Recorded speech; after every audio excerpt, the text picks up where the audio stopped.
తెలివైన నక్క మరియు గర్వమున్న సింహం. ఒక దట్టమైన మరియు అందమైన అడవిలో కంఠీరవ అనే సింహం ఉండేది. అతను ఆ అడవికి రాజు. కాని అతను చాలా గర్వంగా మరియు క్రూరంగా ఉండేవాడు.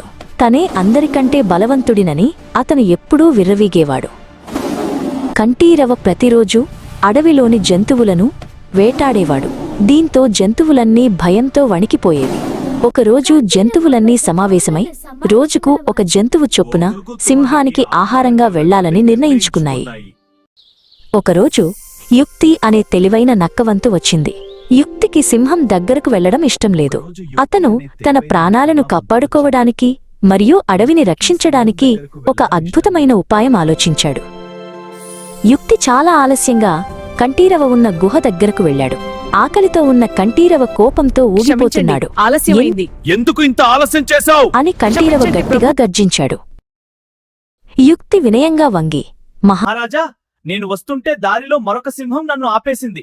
తనే ఈ అడవికి అసలైన రాజు అని చెబుతోంది. అది విన్న కంఠీరవకు విపరీతమైన కోపం వచ్చింది.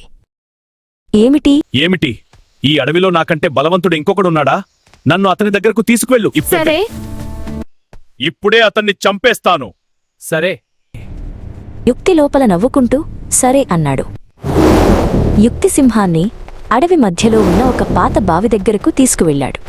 మహారాజా, ఆ రెండవ సింహం ఈ కోటలో బావిలో దాక్కుంది అని యుక్తి బావిని చూపించాడు. కంఠీరవ బావి అంచుమీద నిలబడి లోపలికి తొంగి చూశాడు. బావిలోని నీటిలో అతనికి తన ప్రతిబింబం కనిపించింది. అది మరొక సింహమని కంఠీరవ పొరబడ్డాడు. బావిలో ఉన్న తన ప్రతిబింబం చూసి గట్టిగా గర్జించాడు. బావిలో నుండి కూడా ప్రతిధ్వని వినిపించింది. అది చూసి కోపంతో కంఠీరవ ఆ సింహంపై దాడి చేయడానికి బావిలోకి దూకేశాడు. సింహం బయటకు రాలేకపోయింది. యుక్తి సంతోషంగా అడవిలోకి వెళ్లి జంతువులన్నింటికీ విషయం చెప్పాడు.